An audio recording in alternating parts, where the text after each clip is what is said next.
দর্শক, ভারতে বিমান বিধ্বস্তের ঘটনার আরো খবর জানবো আমরা। সেখান থেকে কলকাতা থেকে যুক্ত হচ্ছেন আমাদের সহকর্মী ভাস্কর সর্দার। ভাস্কর, বিমান দুর্ঘটনার পর উদ্ধার অভিযানের খবর জানাবেন। কি অবস্থা, হতাহতের বিষয়ে কোনো তথ্য পেয়েছেন কিনা? ভাস্কর, আপনি কি আমাকে শুনতে পাচ্ছেন? যেমনটা তুমি বললে যে তখন যেটা বলছিলে যে হ্যাঁ, শুনতে পাচ্ছি আমি।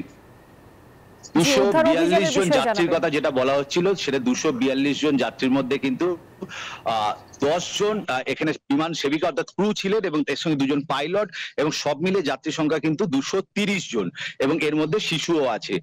এর সাথে জানিয়ে রাখি, যেটা আমাদের এখন উদ্ধার কার্য থেকে এখান থেকে যেটা বলা হচ্ছে, এই যাত্রী মানে এই আহত মৃতের সংখ্যা সম্ভাব্য ধরে নেওয়া হচ্ছে সবাই এখানে মৃতই বলেই, এবং এর সাথে সাথে কিন্তু মৃতের সংখ্যা বাড়বে, সেটা 300 থেকে 350 পর্যন্ত ছাড়িয়ে যেতে পারে।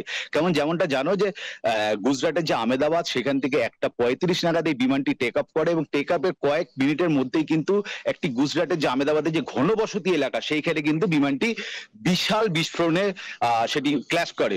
এই ক্র্যাশের জন্য কিন্তু সেইখানে যে জনবসতি, ওখানকার স্থানীয় বাসিন্দারাও কিন্তু মৃত্যুর খবর ইতিমধ্যে আসতে শুরু করেছে। ফলে এই মৃত্যুর সংখ্যা কিন্তু 300 থেকে 350 ছাড়াবে। এবং এর সাথে সাথে আমাদের যেটি আরেকটি চিন্তিত, যেহেতু আমরা জানি যে কলকাতা থেকে বহু বাঙালি এবং বাংলাদেশি এনারা কিন্তু অনেক ক্ষেত্রে এই বিমানটিকে ধরে থাকেন, অর্থাৎ কলকাতা থেকে গুজরাট যান এবং গুজরাট থেকে লন্ডনের উদ্দেশ্যে যখন বিমান ধরেন, তারা কিন্তু এই AI 171 যেটা বান্ডেল থাকলে প্রতি সেনমানিতে টাকা বাঁচবে।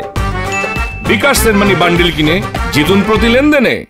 ইন্ডিয়ান এয়ারলাইন্সের বিমান সেটি ধরে থাকে। ফলে আমরা ইতিমধ্যেই কলকাতার যে বাংলাদেশ ডেপুটি হাই কমিশন, তাদের সঙ্গে আমরা যোগাযোগ করার চেষ্টা করেছি। তাদের কাছে এখনো কোনো খবর নেই। আমরা প্রতি মুহূর্তের আমরা আপডেট দিতে থাকবো এরপরের পরে। কিন্তু এই মুহূর্তে আমরা যেটুকু জানি যে 242 জন যাত্রী যেটা বলা হচ্ছে, এই মৃত্যু সংখ্যা কিন্তু বাড়বে।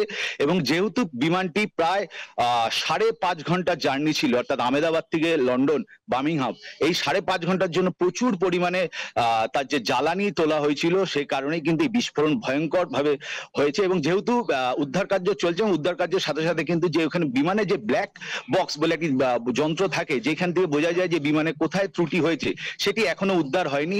ফলে ইতিমধ্যে যেটা বলা হচ্ছে, যেটা হতে পারে ত্রুটি, বিমানের ত্রুটি অথবা নাশকতা, কোনোটাকেই উড়িয়ে দিচ্ছে না ভারতীয় যারা এজেন্সি দপ্তর বা ভারতীয় প্রশাসন। ইতিমধ্যে ভারতের যিনি স্বরাষ্ট্রমন্ত্রী, তিনি গুজরাটের মুখ্যমন্ত্রীর সঙ্গে যোগাযোগ করেছেন। এবং এর সঙ্গে আরেকটি তথ্য দিয়ে রাখি, এইখানে কিন্তু শুধু যাত্রীদের মধ্যে শুধু সাধারণ যাত্রী না, জানা যাচ্ছে 2 থেকে 3 জন ভিভিআইপিও যাত্রী ছিলেন। এবং এর সাথে যিনি সাবেক গুজরাটের মুখ্যমন্ত্রী, তিনিও কিন্তু এই বিমানে সফর করছিলেন। তবে এত বড় ভয়ঙ্কর বিস্ফোরণ প্রকাশ্যে না বললেও বিভিন্ন সূত্র মাধ্যমে আমরা বুঝতে পারছি যে এই বিমানে কেউ আর জীবিত নেই। তবে আমরা ধীরে ধীরে আপডেট দিতে থাকবো।